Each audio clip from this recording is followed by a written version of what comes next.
salamat tunay sa ating Panginoon. At sa inyo po, Pastor, unang-una ay nagpapasalamat po ako sa kaligtasan po na ipinagkaloob sa akin na sa dinamig-namin nga rin nga po ng masama sa mundo. Ako ay kanyang iniligtas, ako ay kanyang pinili. Napakalaking pribilehiyo po ng pagkapili niya po sa akin na yan.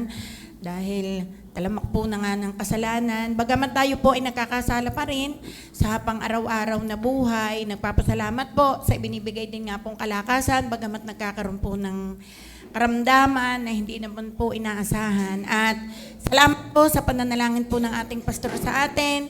At tayo po ay talagang hindi niya po nilulubayan. Salamat po sa inyong mga pangaral. Dahil kung hindi po sa inyong pangaral, lalo na pong ano nga po yung tawag, hapay-hapay.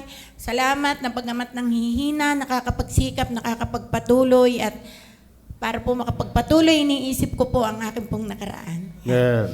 At tunay nga po, salamat po sa maraming biyaya na binibigay po sa atin. At sa ngayon pong 2025, nakaraos po na kahit nga po napapahapay, nakakapagpatuloy, Amen. kahit po nanghihina, nakakapagpatuloy, bagamat may mga struggles, napapaglabanan. Amen. Kaya salamat po sa Panginoon sa mga bagay pong ayan na ipinagkakaloob po niya sa ito pong aking pagluhay.